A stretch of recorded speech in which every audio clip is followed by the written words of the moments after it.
I parked my car in a spot where I wouldn't be immediately noticed, my fingers gripping the steering wheel with a force I didn't know I possessed. Across the parking lot, I saw her. Samantha, my wife of 10 years, was standing there, laughing and holding hands with a man who wasn't me. She looked happy, carefree, as if she didn't have a husband at home who adored her. The sight was a punch to the gut, but what came next shattered me into pieces I wasn't sure I could ever put back together. They walked into the clinic together, her arm wrapped around his as if they were a picture-perfect couple.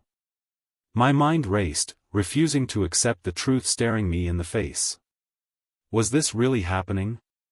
The answer came in the form of a sinking realization. This wasn't just some rendezvous, it was something much worse. The clinic's sign read, Women's Health Center. My suspicions exploded into certainty, they were here for an abortion. The very thought made my stomach churn. My breath hitched as rage replaced disbelief. But I didn't storm out of the car, and I didn't scream or cry. No, I stayed calm. There was power in calmness, a lethal power that I knew I would need to wield with precision. I pulled out my phone and dialed a number I'd never thought I would call in my life. "Hello," came the voice of a woman on the other end.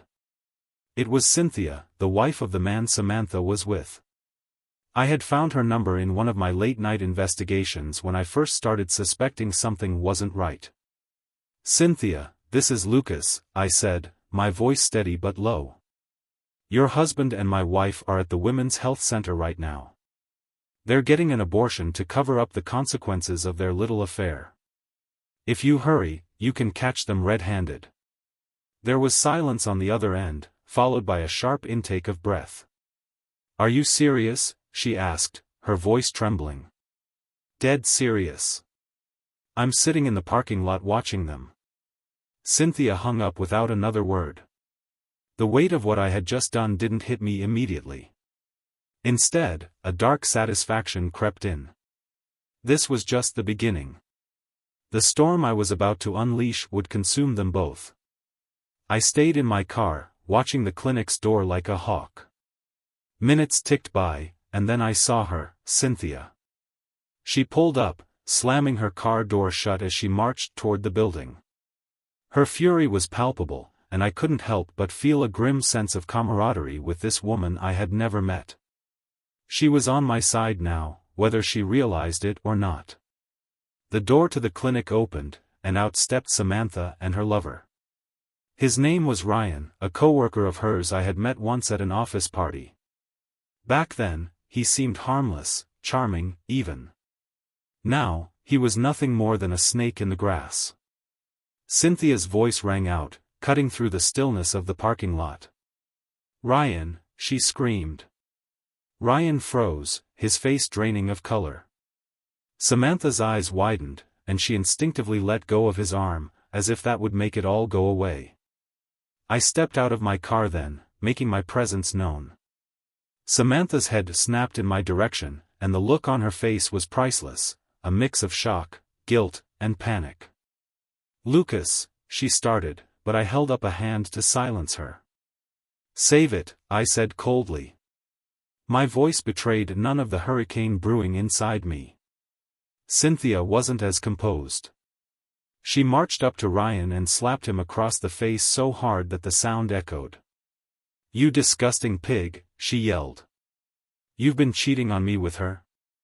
She pointed an accusatory finger at Samantha, who shrank back like the coward she was.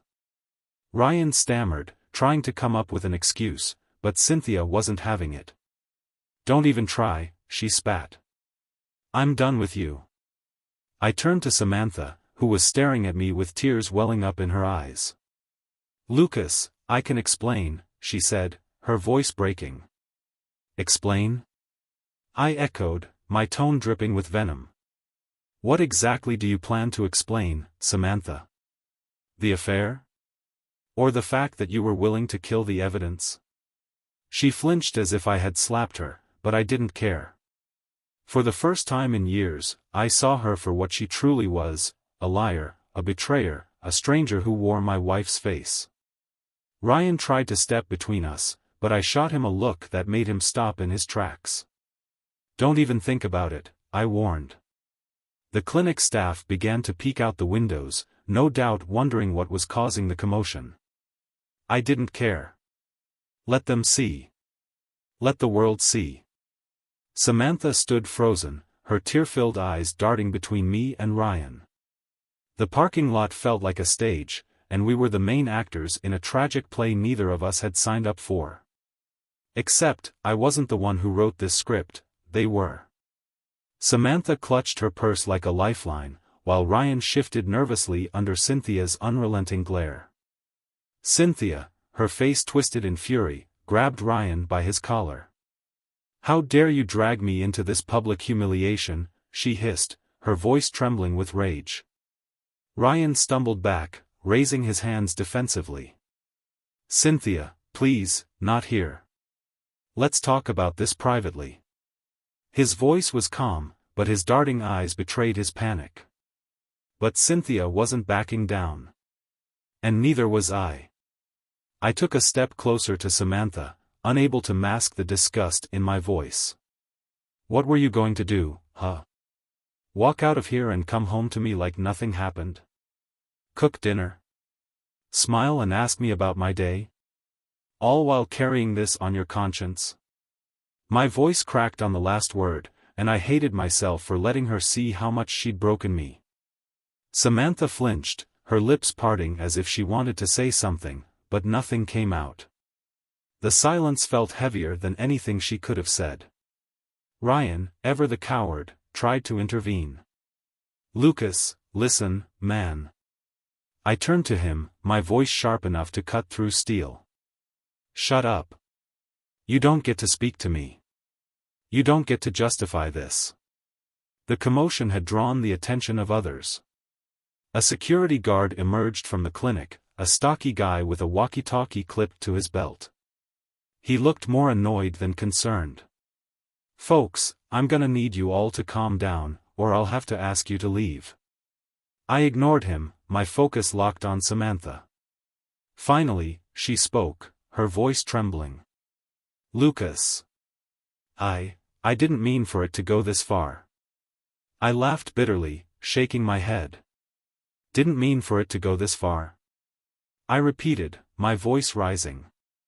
"You don't just accidentally end up in a clinic with your lover, Samantha. You don't just accidentally destroy our marriage." Her face contorted, guilt giving way to something uglier. Defiance. "You weren't there, Lucas," she snapped, her voice rising for the first time. "You don't know what it's been like being married to you. Always working, always distracted. I was lonely." There it was. The classic excuse. The dagger twisted deeper into my chest. "Lonely?" I repeated softly, my voice trembling. "Is that your justification for this? Is that what makes it okay?" Before Samantha could answer, Cynthia stepped in, her voice sharp and cutting. "Oh, please, Samantha, spare us the pity party. You're not lonely, you're just selfish." Samantha's mouth clamped shut, her gaze flicking between me and Cynthia like a trapped animal looking for an escape. The security guard took a step closer now, his tone more commanding. "All right, that's enough. You've made your scene. Take it elsewhere." Ryan seized the opportunity to grab Samantha by the arm, pulling her towards his car. "Let's go, Sam. Come on," he urged, his voice low and hurried. But Samantha yanked her arm away, spinning back towards me. "Lucas, please," she begged, tears streaming down her face. "Can we just talk? Alone?" "Oh, now you want to talk," I said, my voice low but trembling with suppressed rage. The years of love, trust, and devotion I'd poured into her felt like they were crumbling around me, leaving nothing but anger and betrayal in their place. Before I could continue, Cynthia did something none of us expected.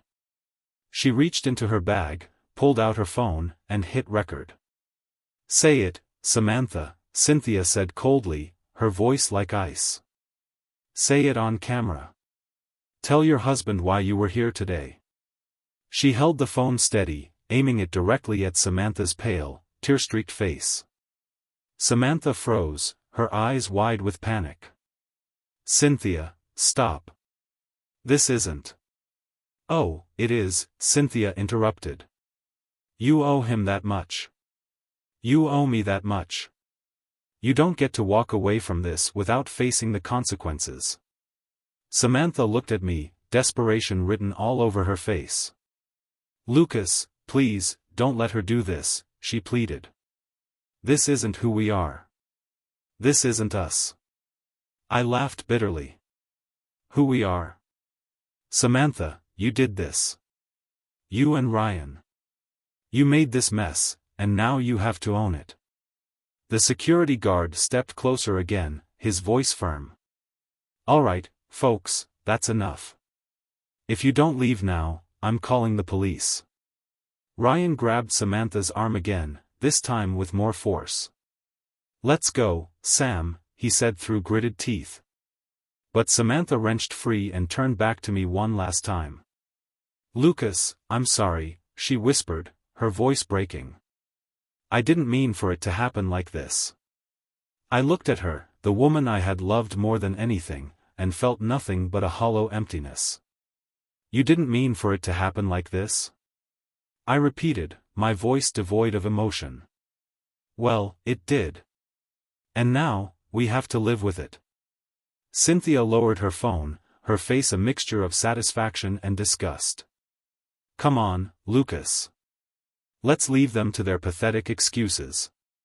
As I turned to walk away, I heard Samantha sobbing behind me, her cries echoing in the cold, unforgiving air. But I didn't look back. I couldn't. This wasn't the ending I wanted, but it was the one they had written. And now, all that was left to do was figure out how to pick up the pieces of the life they had shattered. The drive home felt like a blur. My knuckles were white against the steering wheel, my mind replaying every word, every glance, every sickening detail. Samantha. Ryan. The clinic. The abortion. My phone buzzed on the passenger seat, Cynthia. I let it ring. I couldn't talk to her. Not now. Not yet. When I pulled into our driveway, Samantha's car was already there. Of course, she had beaten me home. Cowards always run ahead to control the damage. I stepped inside, and there she was, standing in the kitchen, clutching a mug of tea like it was some kind of lifeline. Her eyes were puffy, red. She had been crying, but I felt nothing. No sympathy. No sadness. Just hollow, ice-cold anger. Lucas, she started, her voice cracking. I held up a hand. Don't. Just don't. But she didn't listen. Please, let me explain. It wasn't supposed to. Wasn't supposed to what? Happen? Be found out? I snapped, throwing my keys on the counter. You planned an abortion with him, Samantha. That's not a mistake. That's not a slip-up. That's a goddamn decision. She flinched, her lip trembling. It wasn't like that. You don't understand. Oh, I understand perfectly, I said coldly. You got caught. And now you're trying to salvage whatever you can. For a moment, there was silence. The clock on the wall ticked, the faint hum of the refrigerator buzzed in the background. Then, Samantha's face shifted. The tears stopped flowing, her shoulders straightened, and her lips curled slightly upward, like she was done playing the victim. You know what, Lucas? Fine. Yes. I was with Ryan. And yes, we were at the clinic. But do you really think you're some innocent angel in all of this? My eyes narrowed. Don't you dare turn this around on me. You've been emotionally absent for years, she said sharply, her voice rising. You buried yourself in your work. You stopped noticing me. You stopped caring. Ryan, he saw me. He made me feel wanted again. Her words cut, but they didn't pierce me. I was beyond feeling hurt now. I just stared at her, disgusted. Wanted? You wanted to feel wanted? So you threw away 10 years of marriage for that? She smirked, a cruel expression crossing her face. You think you're some perfect husband, Lucas? Please. You were halfway out of this marriage long before Ryan ever showed up. The laugh that escaped me was bitter. Wow. You know, I almost expected some guilt. Some remorse. But you're just rotten inside. Her face twitched at that, but she didn't respond. The doorbell rang. The sharp chime cut through the tension, and we both froze. I glanced at Samantha, whose face had gone pale. Expecting someone? I asked. She shook her head, her lips parting slightly in confusion. I walked to the door and opened it to find Cynthia standing there. Her makeup was smeared, her eyes bloodshot, but there was something resolute about her stance. In her hand was an envelope. Lucas, she said firmly. You need to see this. Samantha appeared behind me, her voice trembling. Cynthia, what are you doing here? Cynthia's glare could have set the house on fire. Don't speak to me, Samantha. She handed me the envelope, her hand shaking. I found this hidden in Ryan's study. I thought you'd want to know. I pulled out the papers and scanned them. My vision blurred as I realized what I was holding: hotel receipts, text message screenshots, photos of Samantha and Ryan together in places I recognized. And then, the final blow, a pregnancy test stick tucked into the envelope with Samantha's name scribbled on a sticky note attached. Positive, it said. My chest tightened. My hand started to shake as I turned to Samantha. So, it wasn't just an affair. It wasn't just some fling. You were pregnant. With his child. Samantha's face crumbled. Lucas, please. Cynthia crossed her arms, her voice sharp. Don't even try, Samantha. You've lied enough for one lifetime. The world felt like it was caving in on me. My ears were ringing. My stomach churned. Samantha stepped closer, her hand reaching out to me. It didn't mean anything, Lucas. I swear. I was scared. I didn't know what to do. I stepped back, out of her reach. No. Don't touch me. Don't ever touch me again. Cynthia turned to leave, but not before locking eyes with me. Whatever you decide to do next, Lucas, make sure it's something they'll never forget. And with that, she was gone. The silence that followed was suffocating. Samantha sank to her knees in the doorway, sobbing into her hands. But I couldn't look at her.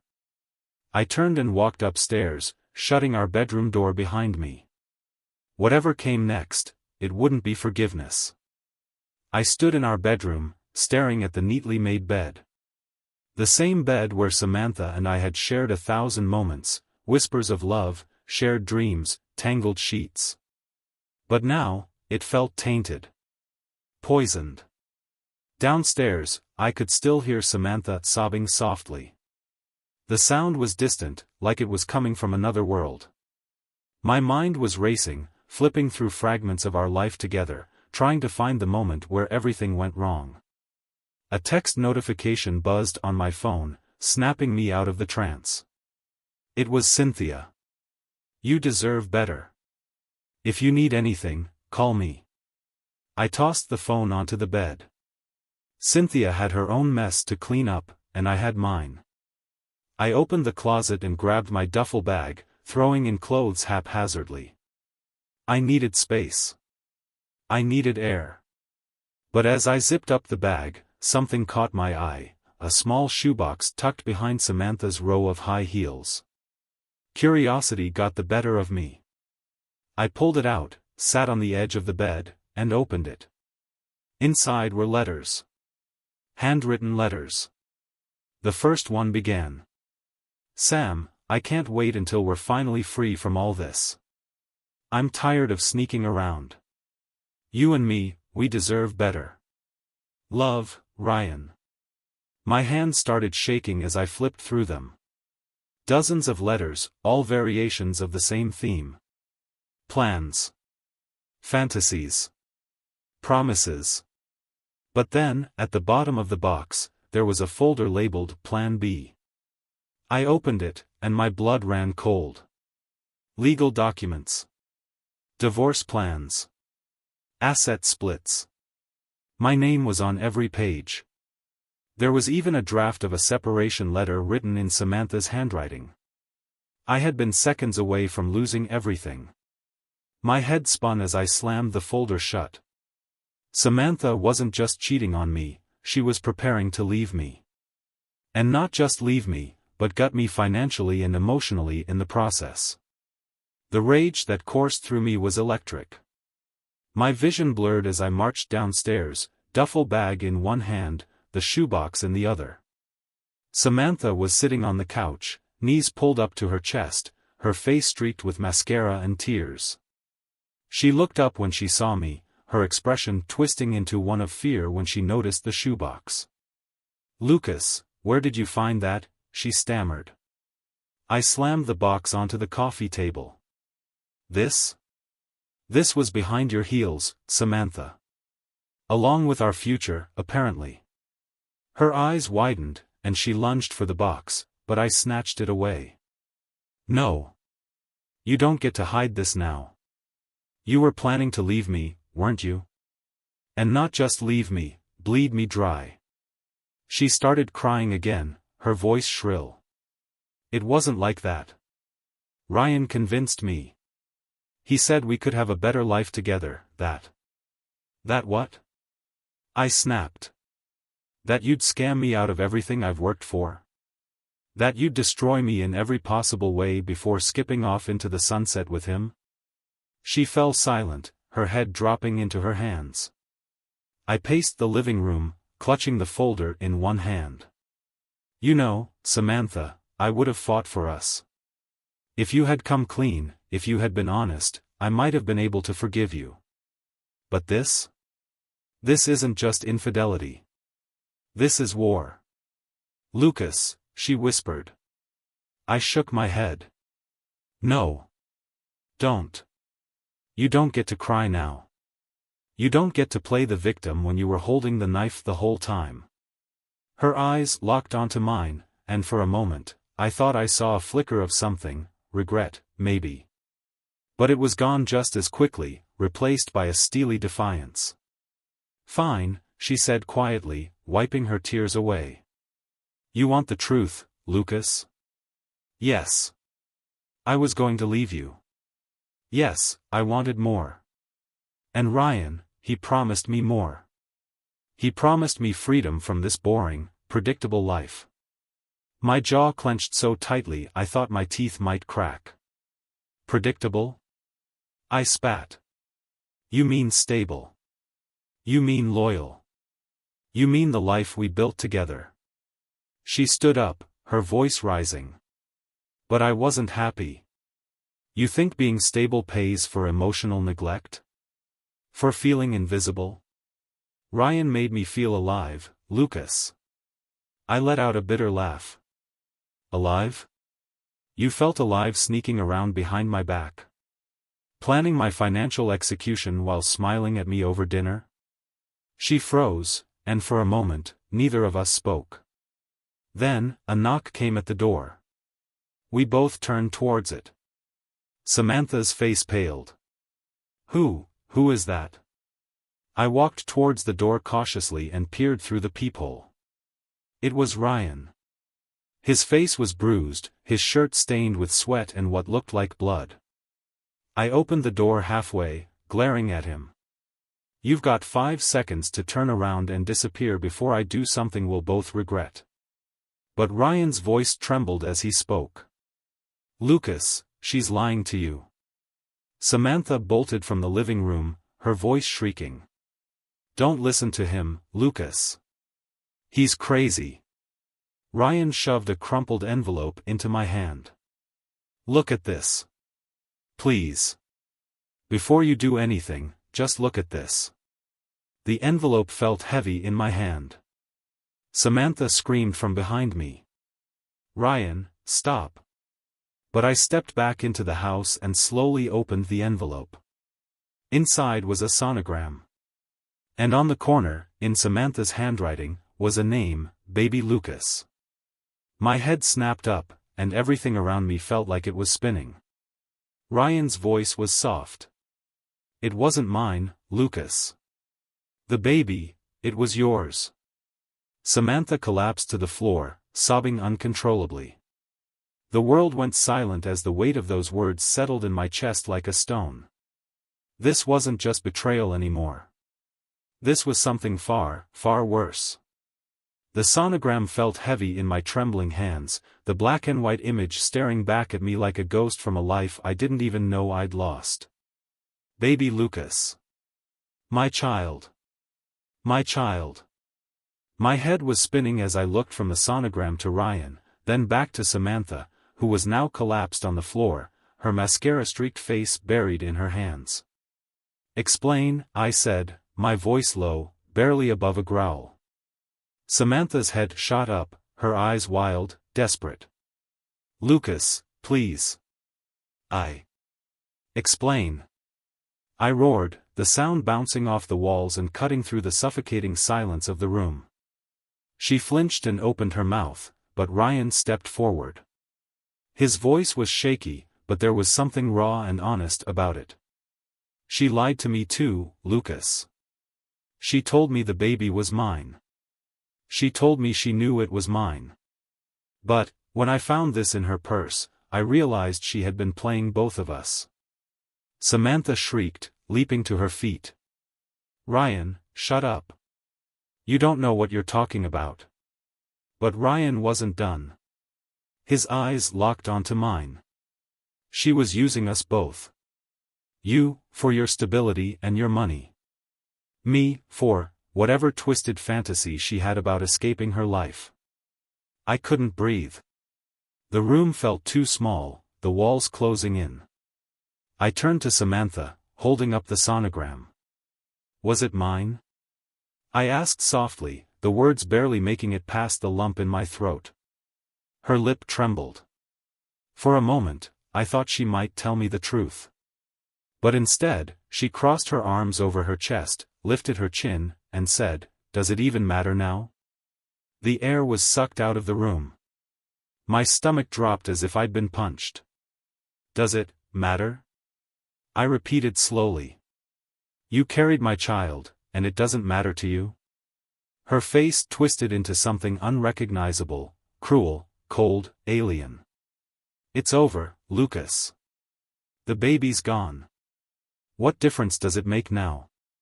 Are we really going to keep digging up this grave?" Ryan looked like he was about to explode, his fists clenched by his sides. "You're a monster, Samantha. An absolute monster."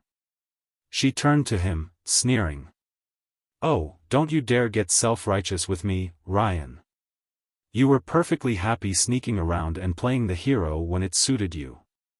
You're just mad because your fantasy didn't pan out the way you wanted it to." I couldn't take it anymore. Enough.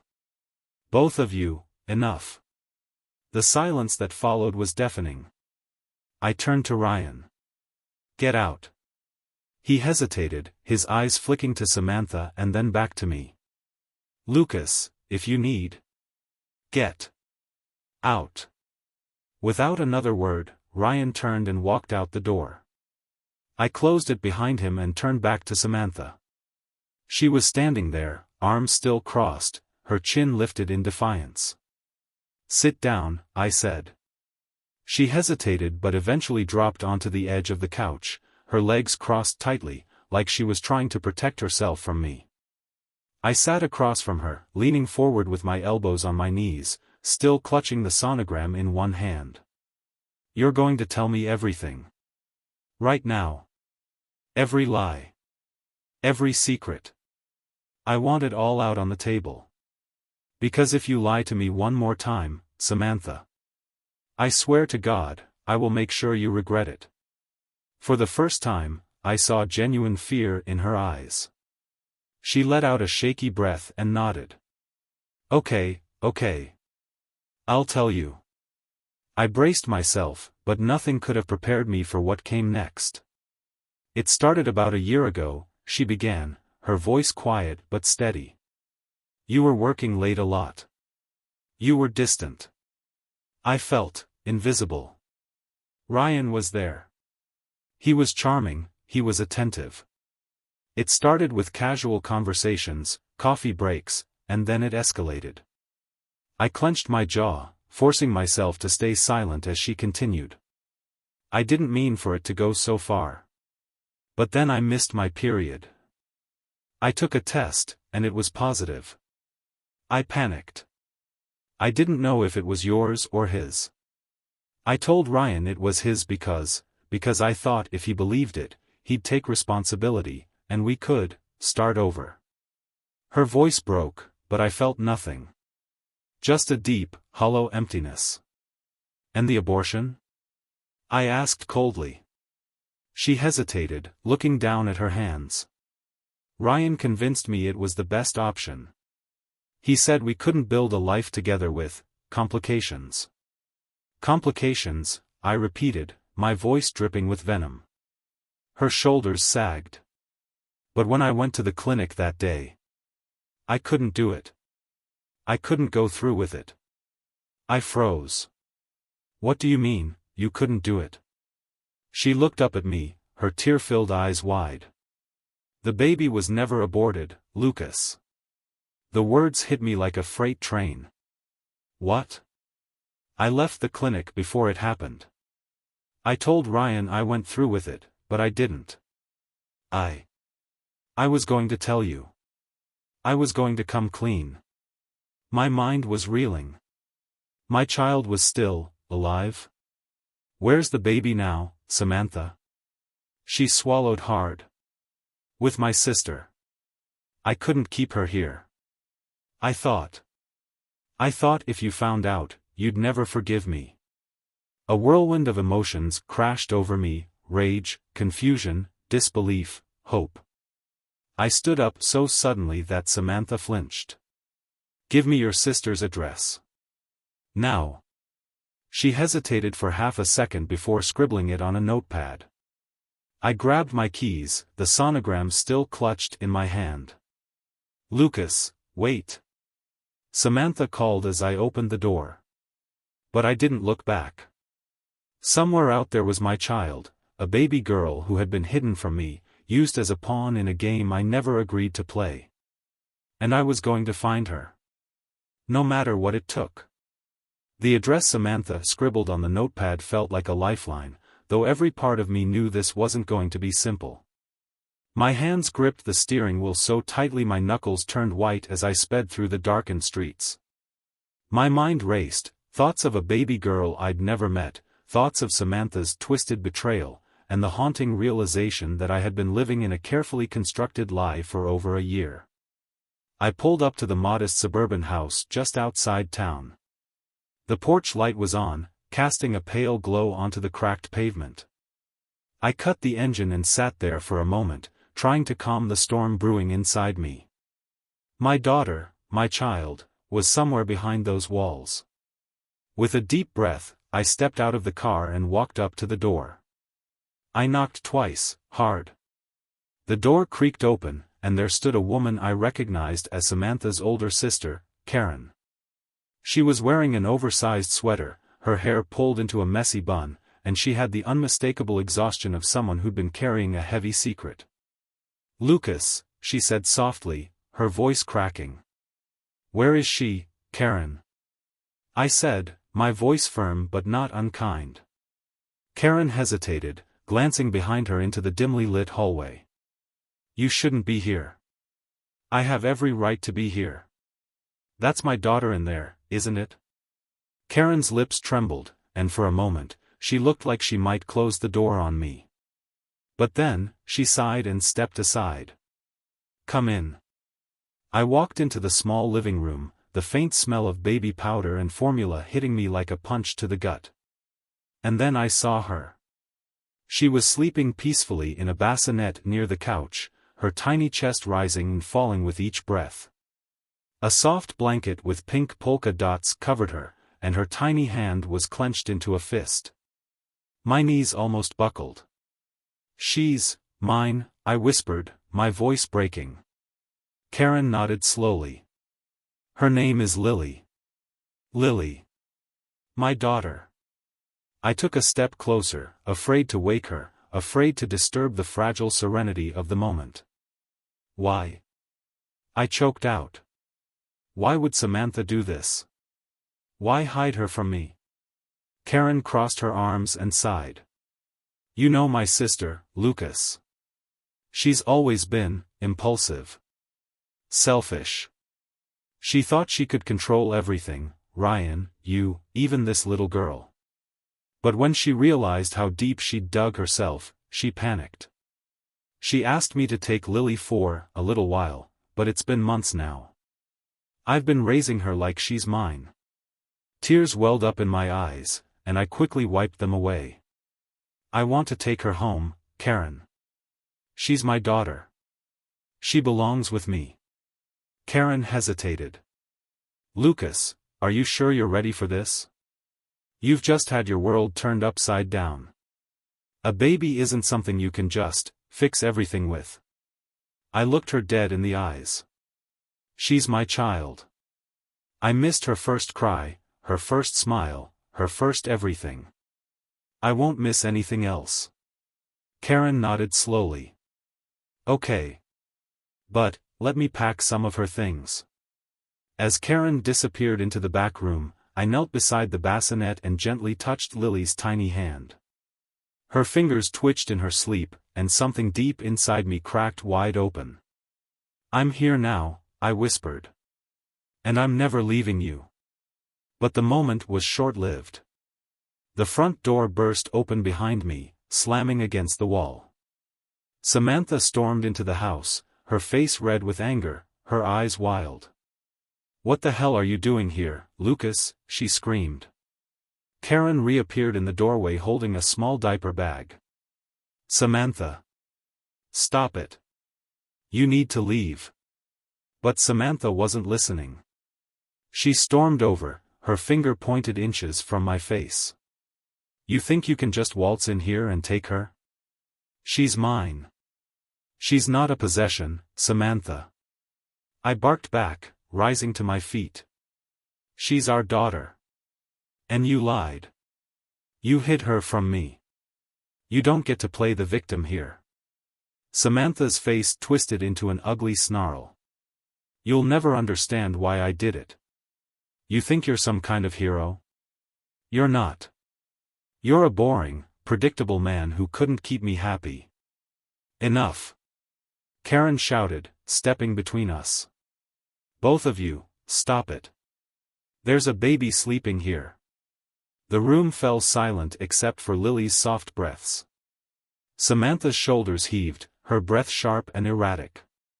Her eyes flicked to the bassinet, and for a moment, I thought I saw regret. But just as quickly, her expression turned cold again. "You'll regret this, Lucas," she said in a low, venomous voice. "You'll regret every second of this."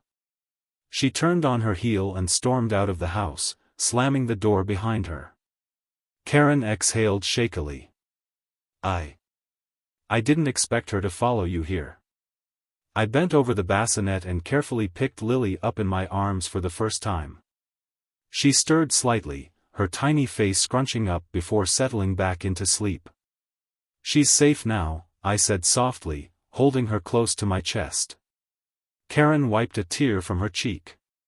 "Take care of her, Lucas. And, take care of yourself." I nodded, holding Lily as if she were the most precious thing in the world, because she was.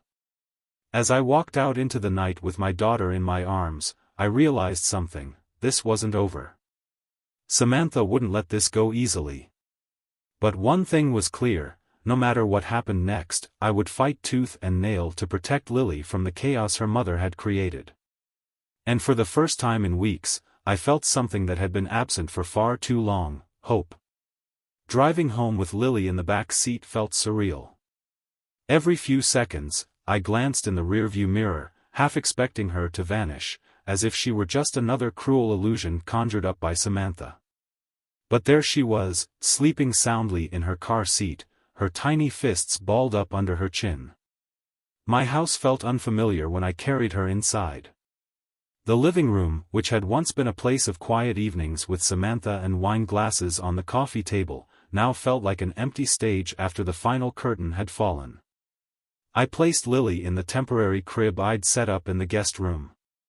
She stirred slightly, her soft breath filling the silence. "Welcome home, sweetheart," I whispered, brushing a strand of wispy hair from her forehead. As I stood there watching her sleep, the weight of everything came crashing down. Samantha's lies, her manipulation, her venomous words, they swirled around me like smoke, suffocating and inescapable. But amidst all that wreckage, there was this child. My daughter. I sank into the chair beside the crib and buried my face in my hands. My body shook with silent sobs, not from weakness, but from exhaustion, the exhaustion of carrying betrayal, anger, and grief on my shoulders for far too long. But I couldn't break now. Lily needed me. The next few days were a blur. Diaper changes, formula bottles, and sleepless nights replaced my once structured life. There were moments when I would catch myself staring at her, overwhelmed by how something so pure could come from such a twisted mess. But peace never lasts long, does it? It started with the phone calls, first from unknown numbers, then from Samantha herself. I ignored them all, refusing to let her venom seep into my fragile sanctuary. Then came the emails. The first one was short and cryptic. "You can't keep her from me. I'll do whatever it takes to get her back." The second one, a day later. "You think you've won, Lucas?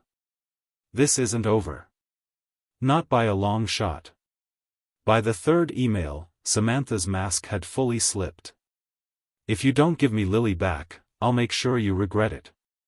You think the courts will side with you? I'll paint you as an unstable, unfit father. I'll ruin you." I slammed the laptop shut, my pulse pounding in my ears. It wasn't enough for Samantha to destroy our marriage, now she wanted to use our daughter as a pawn in whatever twisted game she was playing. I picked up my phone and dialed my lawyer, a no-nonsense woman named Valerie Chase who had handled a few of my business disputes in the past. "Lucas," she answered, her voice sharp and professional. "Valerie, I need your help. It's about custody, and it's about Samantha." Within an hour, I was sitting in her downtown office. Valerie flipped through the stack of documents I'd brought, emails, text messages, even the sonogram photo I'd clutched so tightly on the night I confronted Samantha. "She's backed into a corner, Lucas," Valerie said, setting the papers aside. "She knows she doesn't have the upper hand anymore, and that makes her dangerous. But we'll build a case. You have proof of her lies, her manipulation, the fact that she abandoned Lily for months. The courts will see through her act. But what if they don't?" I said, my voice cracking.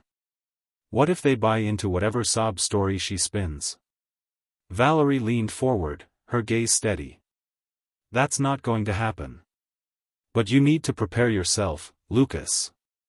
Custody battles are ugly, and Samantha will play dirty.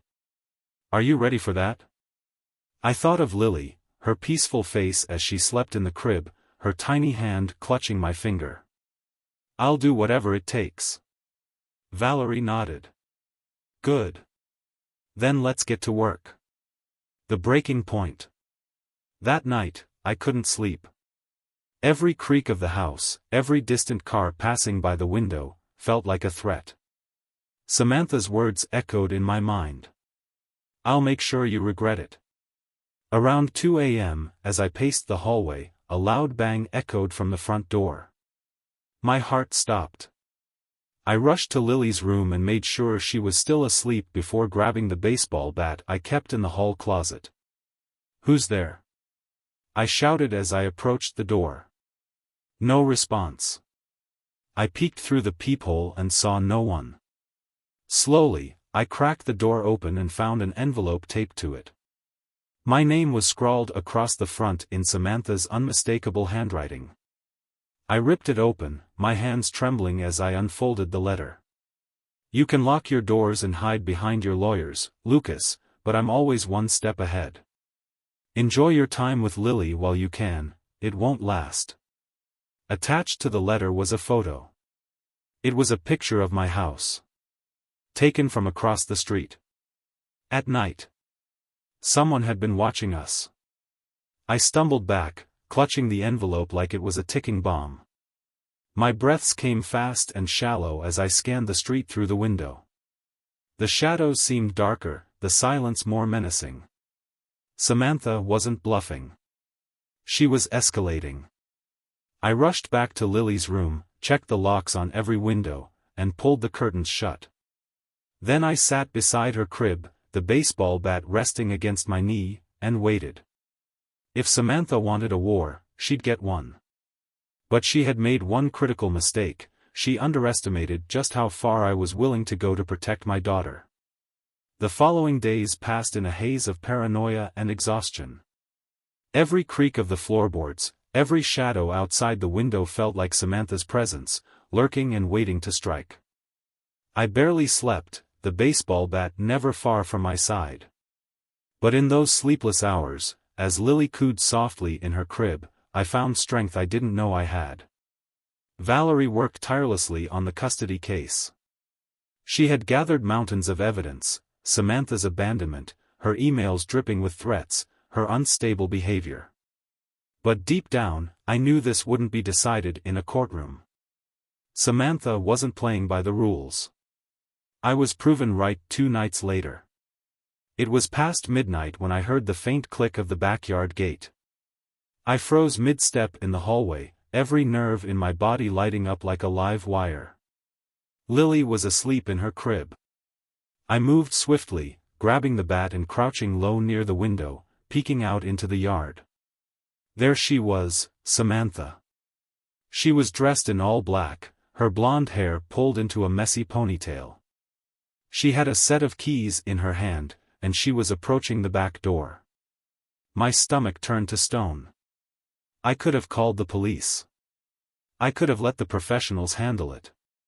But something snapped in me. This woman, this venomous, manipulative stranger, was not going to take my daughter. I flung the door open just as Samantha was about to insert the key. "What the hell do you think you're doing?" I roared. Samantha jumped back, her eyes wide, but it wasn't fear I saw, it was pure, unfiltered hatred. "She's mine, Lucas," she screamed, pointing a trembling finger at me. "You think you can just take her away from me? You're a pathetic excuse for a man, and you're going to lose. She's not a trophy, Samantha. She's a child you abandoned. A child you lied about." Samantha lunged toward me, her hands clawing at my chest. I caught her wrists and held her back, but she writhed and thrashed like an animal caught in a trap. "Get out of here, Samantha," I barked, shoving her backward. "You're done. You're not stepping foot in this house again." She stumbled but caught herself, her face twisted into an ugly mask of rage. "You think this is over?" she hissed. "You think you've won? You're nothing, Lucas. Nothing without me." And with that, she turned and stormed out of the yard, disappearing into the night. I slammed the door shut and locked it, my heart racing like a drum in my chest. My hands were trembling as I pressed my forehead against the cool wood. This wasn't just about custody anymore. This wasn't about lawyers or courtrooms. Samantha had gone completely unhinged, and now she was a threat, not just to me, but to Lily.